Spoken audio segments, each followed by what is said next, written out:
여러분 안녕하십니까? 인문학TV 고경입니다. 자, 이번 시간에는 예술 작품을 감상하는 방법에 대한 이야기를 좀 해보려고 합니다. 먼저 저의 관람 경험을 한번 말씀드려 보도록 하겠습니다. 몇십 년 전에 제가 프랑스 루브르 박물관에 관람할 기회가 생겼습니다. 여러분은 루브르 박물관 하면 어느 작품이 먼저 머리에 떠올려집니까?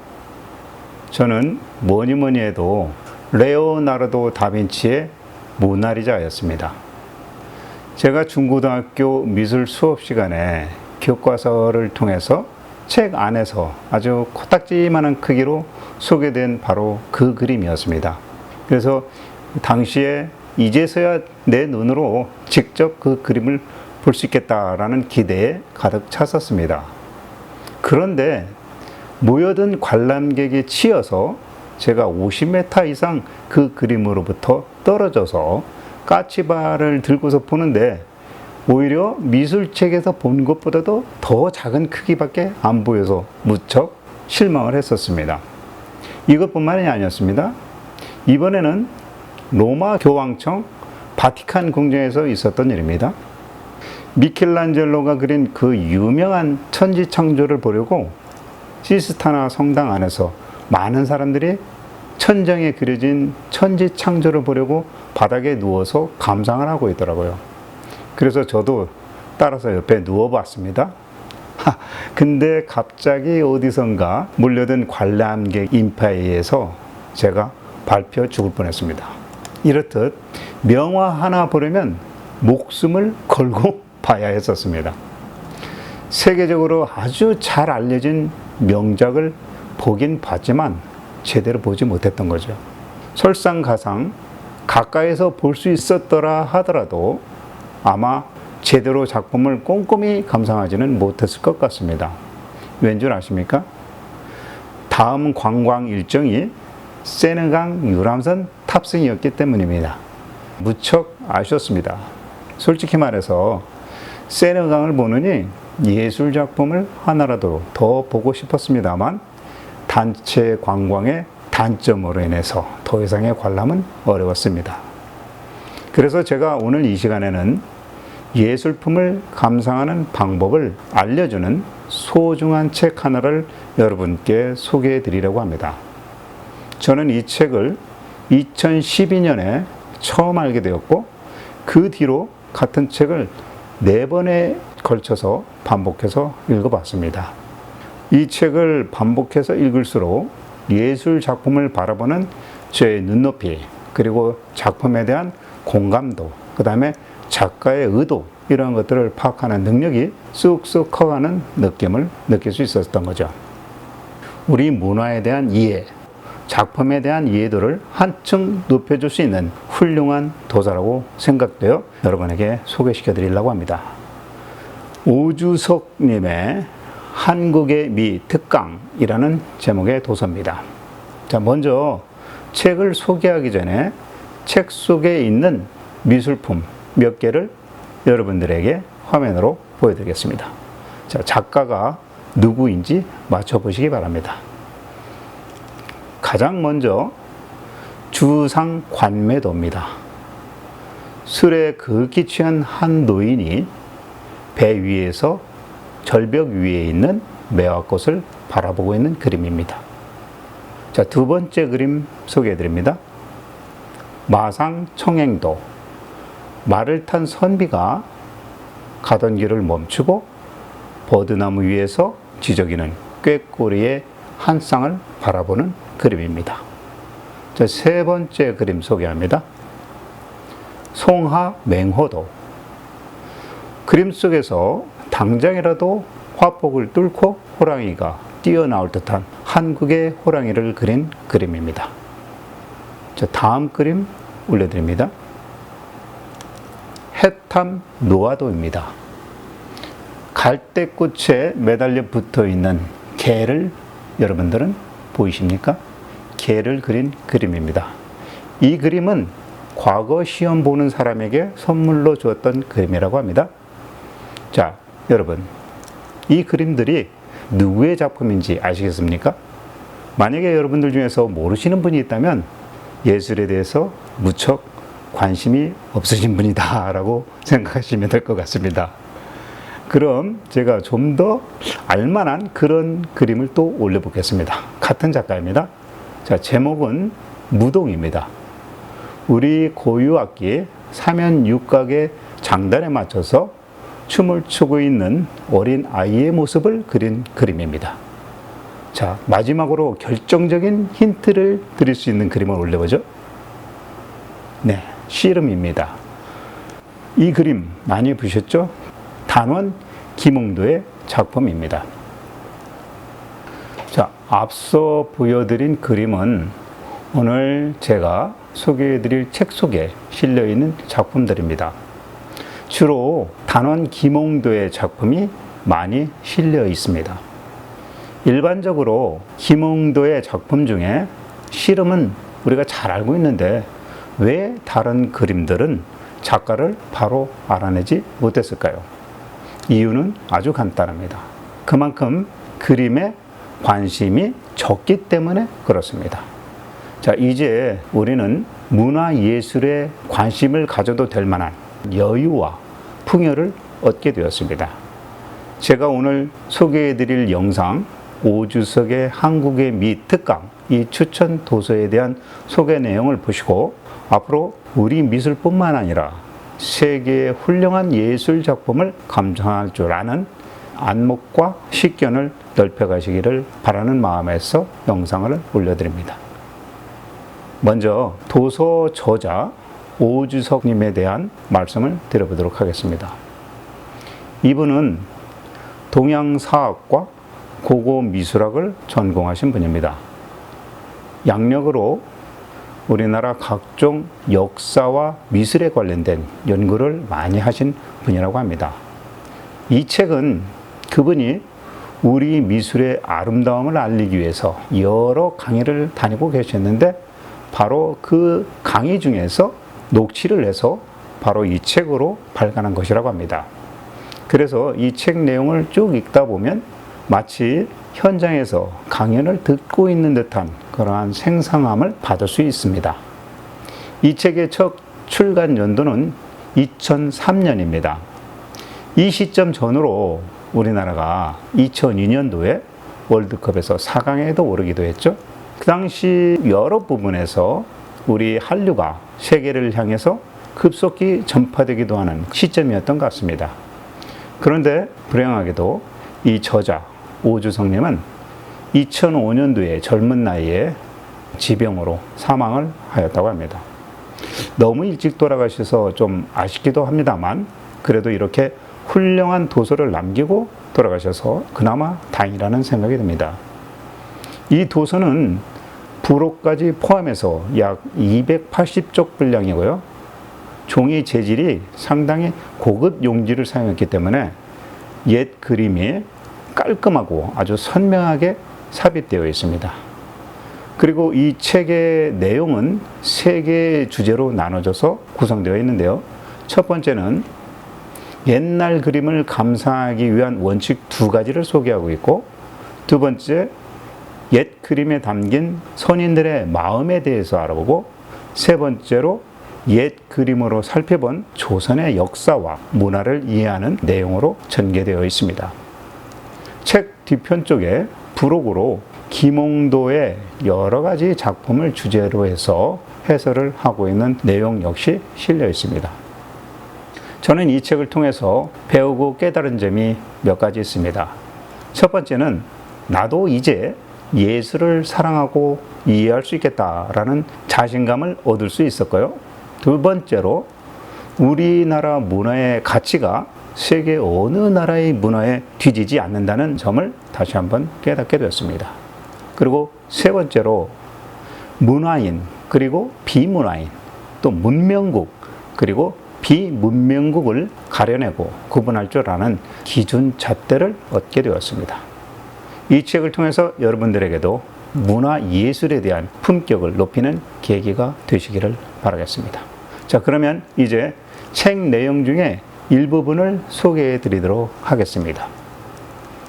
자, 우선 저자는 옛 그림을 잘 감상하기 위한 두 가지 중에서 첫 번째는 옛사람의 눈으로 봐라 라고 얘기하고 있습니다. 그리고 그 두 번째는 옛사람의 마음으로 느껴야 한다라고 말하고 있습니다. 옛사람의 눈으로 봐야 한다는 것은 이렇습니다. 우리 옛 글씨를 보면 왼쪽 위에서 시작해서 세로로 내려가 좌측으로 넘어가면서 읽어내렸습니다.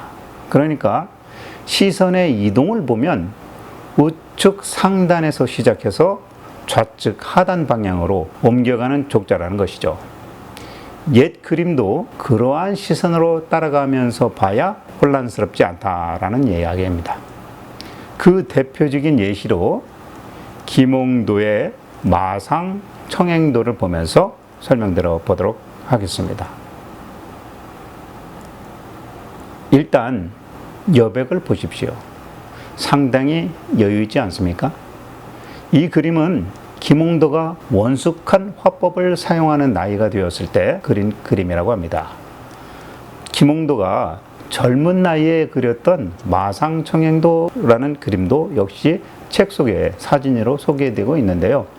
그림 초보자인 제가 봐도 두 그림의 완숙도가 완연히 다르다는 것을 느낄 수 있었습니다. 그럼 이번에는 구도의 사선을 쫓아가 보실까요? 우선 우측 상단에서 좌측 하단으로 선을 그어보죠. 그림뿐만 아니라 상단 좌측 화제 글씨 또한 자세히 볼까요? 확대해 보겠습니다. 먹을 묻힌 붓으로 화제를 써내려갔는데요. 그 글씨의 크고 작은 변화와 또 굵기를 보십시오.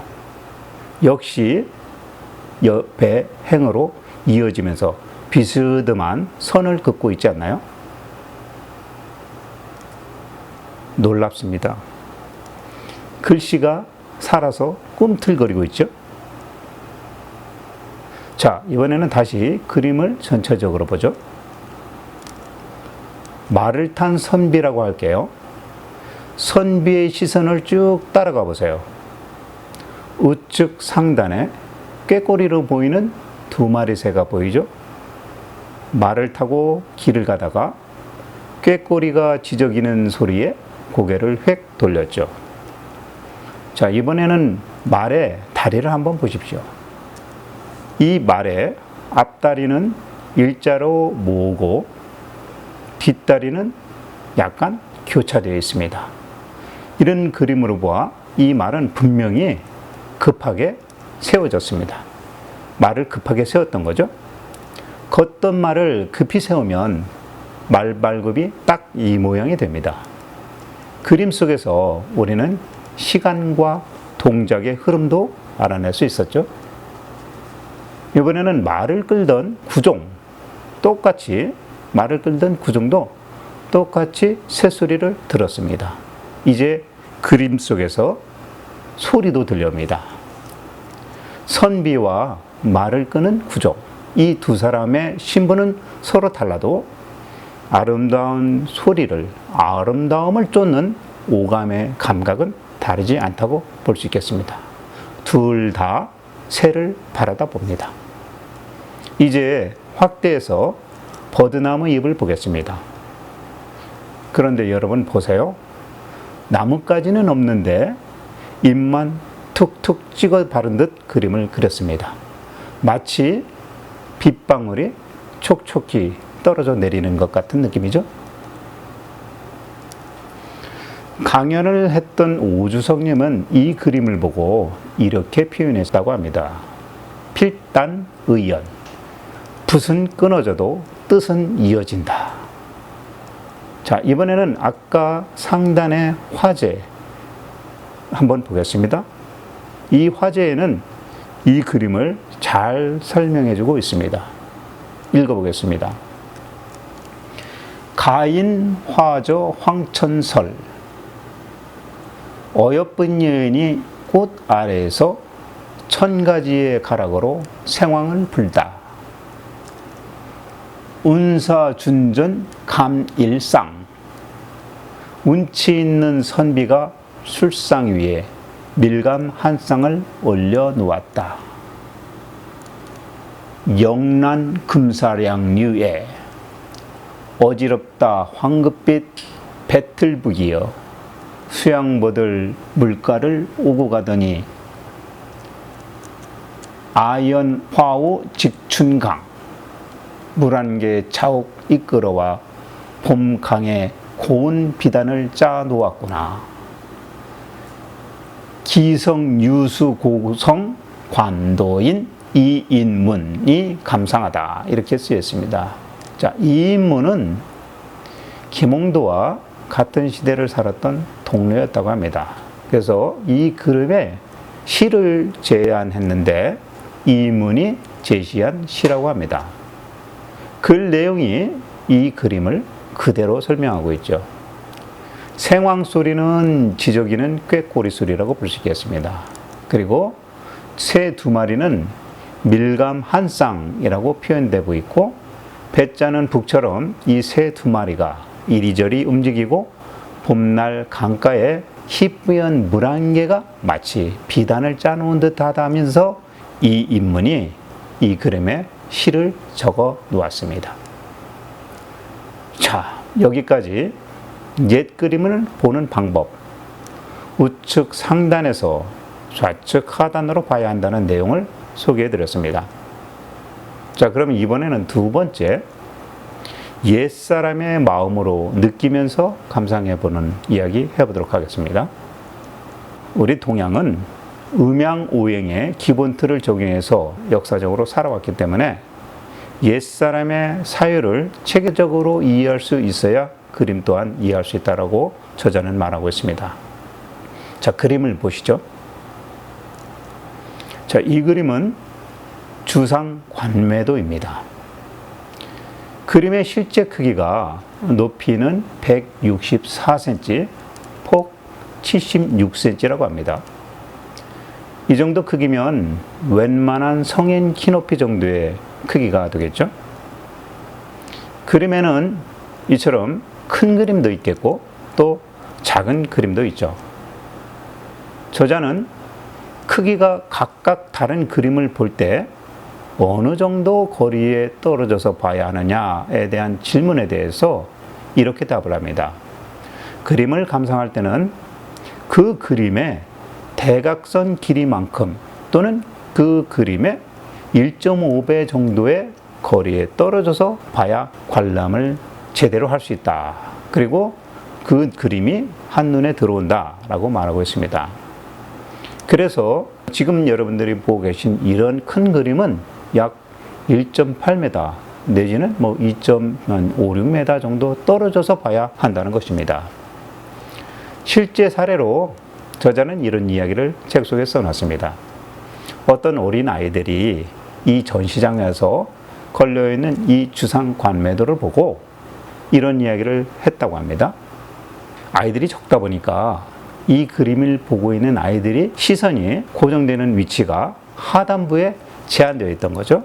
그래서 어린이 눈에 노인의 머리가 보였던 겁니다. 어린이가 이 노인의 머리를 보고서 이렇게 말했다고 합니다. 야, 할아버지 좀 봐. 이 할아버지 눈도 없고 코도 없고 귀도 없는 달걀 귀신이다 라고 깔깔대면서 감상을 했다는 겁니다. 그림을 제대로 보려면 화폭의 대각선 길이 또는 그것의 1.5배 정도 떨어져서 봐야 한다는 것이죠. 그림 속에서 달걀 귀신을 발견한 아이들, 거짓 없는 마음으로 그림을 본 겁니다. 자기 눈높이에 맞는 그림을 거짓 없이 보게 된 거죠. 그런데 이 어린아이들이 신기하게도 이목구비, 말하자면 눈, 코, 귀도 없는 이 그림을 어떻게 노인인 줄 알았을까요? 김홍도가 혹시 눈, 코, 입을 그릴 줄 몰라서 빼놓았을까요? 빼고도 생략하고도 정확성을 담아내는 그러한 예술, 멀리 있는 사람을 굳이 자세히 그려줘야 알아보겠냐라는 반문을 던지는 것이죠. 가끔 사진으로 찍어 이러한 것 같은 그런 그림을 보게 되면 감탄을 하게 됩니다. 사물을 아주 잘 알아볼 수 있어서가 아니라 그렇게 사실적으로 표현한 기술에 바라보는 눈이 감탄해서 그렇게 되는 거죠. 반면에 노인의 얼굴처럼 굳이 정확하게 묘사하지 않아도 알아볼 수 있는 것은 마음의 눈으로 보았기 때문이라는 거죠. 예술은 이런 것을 느낄 때 감동받을 수밖에 없다라고 표현을 하는 것입니다. 그럼 지금부터는 마음의 눈으로 이 그림을 더 감상해 보도록 하겠습니다.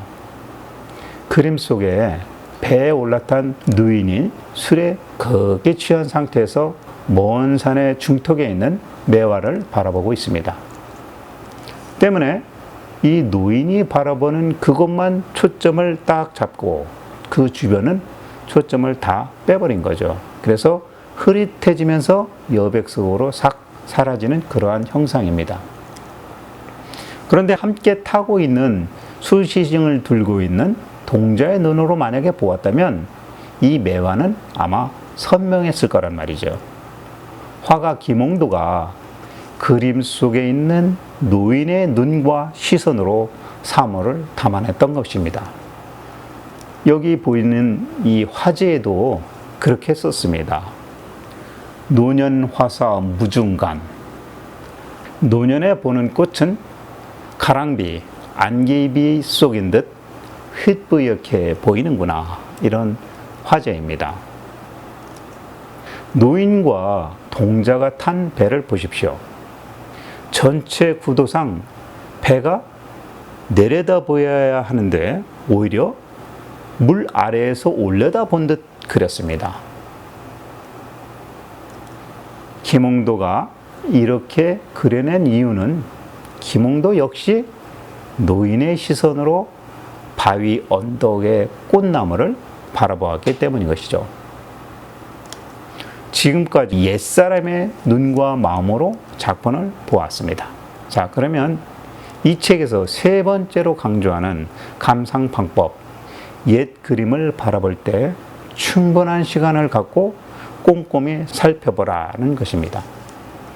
제가 프랑스 루브르 박물관을 단 하루, 아니 딱 반나절 만에 관람하고 나온다.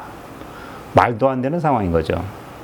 그나마 저는 이 모나리자 하나만이라도 제대로 보자라는 마음으로 갔지만 그것도 멀리서 까치발을 들고 겨우 볼뜩말똥 하는 그런 상태에서 보고 나올 수밖에 없었습니다.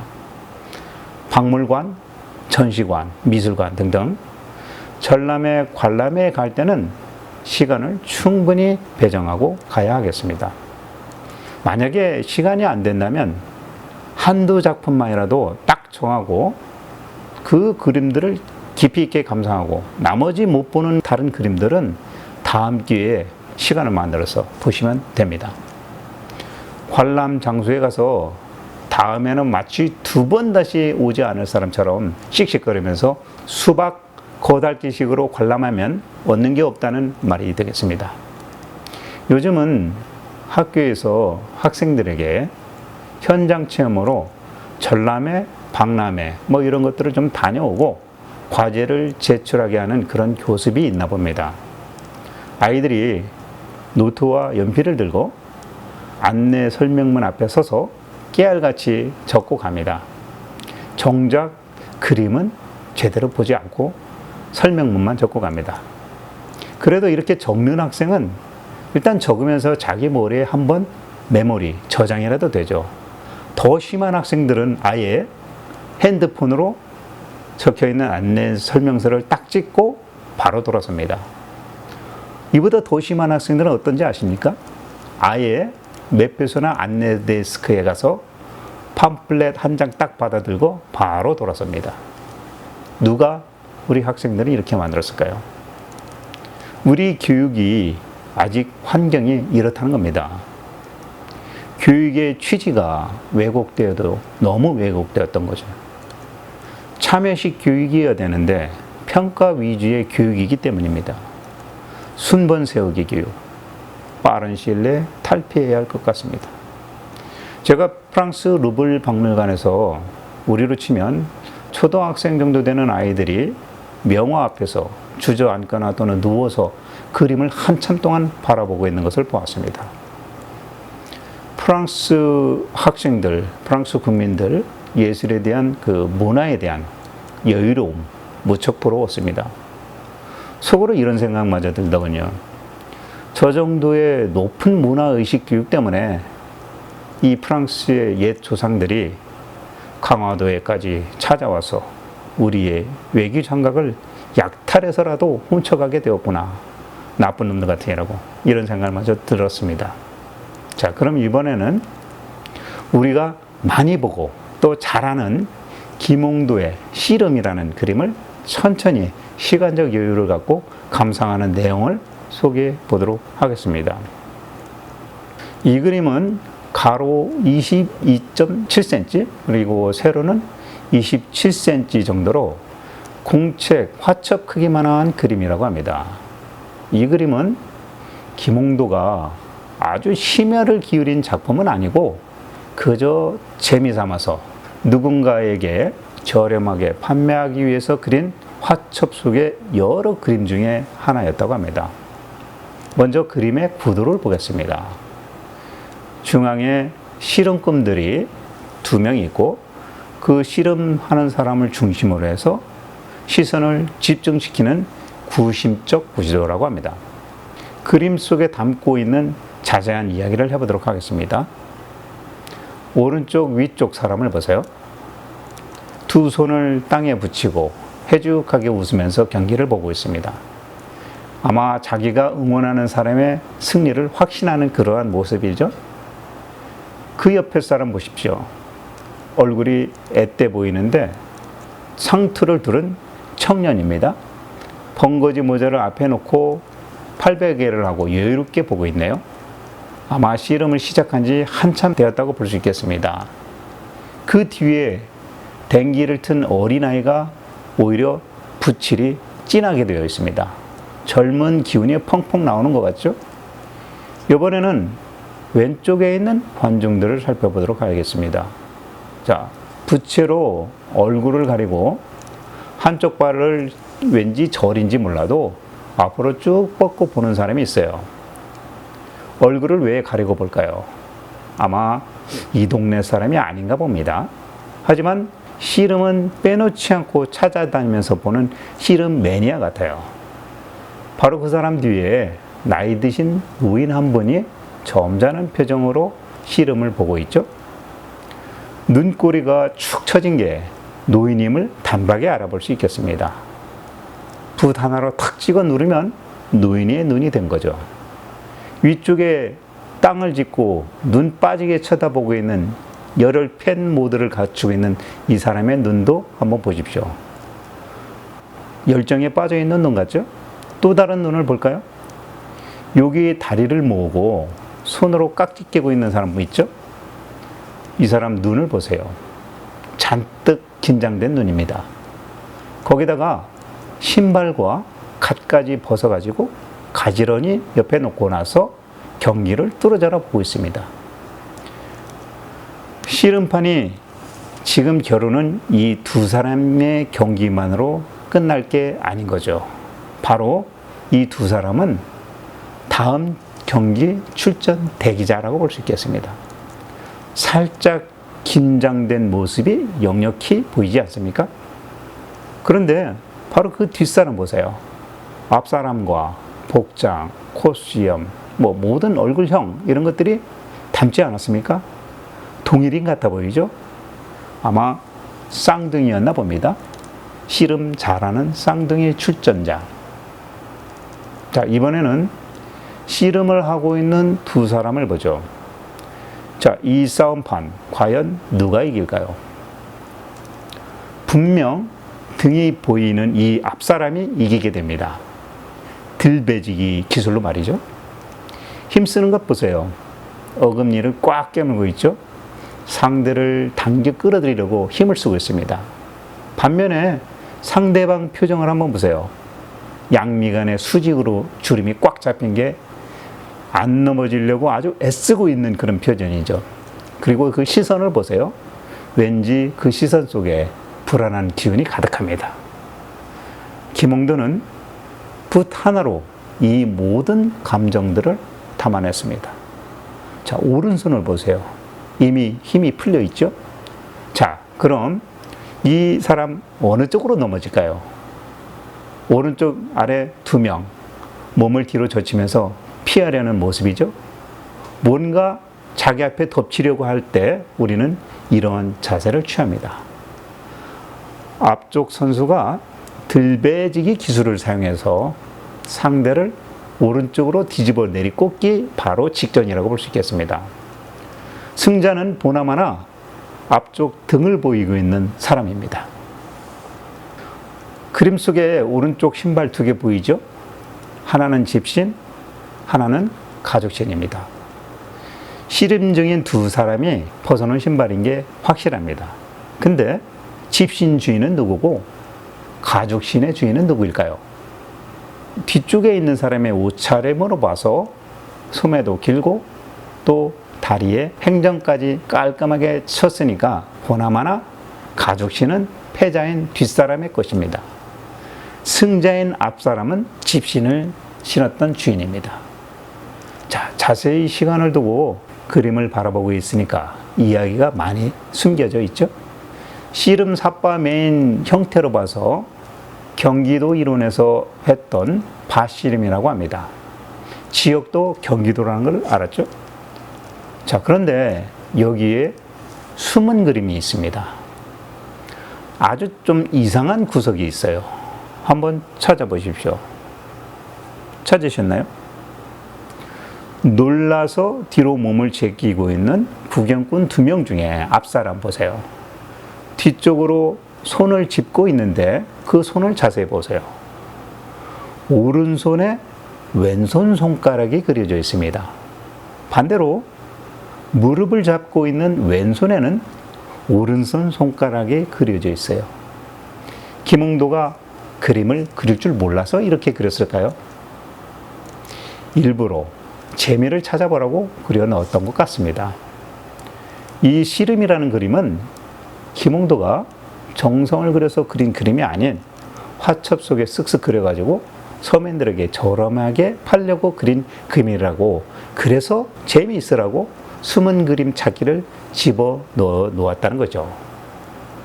자, 이 그림에서 이상한 구석이 한 군데 더 있습니다. 찾아보세요. 씨름꾼과 구경꾼의 그림상 그 시야, 높이가 다릅니다. 구경꾼들은 높은 곳에서 내려다보듯 그렸고, 씨름하고 있는 사람 2사람은 구경꾼의 시선을 빌려서 씨름을 구경하는 위치에서 그렸던 겁니다. 저는 그림을 감상하려고 했는데 어느덧 씨름판의 관객이 되어버렸네요. 관람자의 현장감을 극대로 올려준 그림입니다. 그림 구도를 보세요. 전체적인 답답함을 없애기 위해서 벗어놓은 신발의 방향은 바깥쪽으로 쭉 뺐습니다. 그리고 이 중간에 서 있는 엿을 파는 아이의 시선을 보세요. 이 시선 역시 바깥쪽으로 쭉 뺐어요. 그리고 중앙에 씨름꾼에 몰려있는 구심을 풀기 위해서 그림에 시원한 통풍을 불어넣는 구도입니다. 자, 시원하지 않습니까? 답답함이 확 풀리지 않습니까? 자, 지금까지 오주성님의 한국의 미 특강 도서에 대한 내용을 조금 알아봤습니다. 이 책 속에는 더 많은 내용이 실려 있는데요.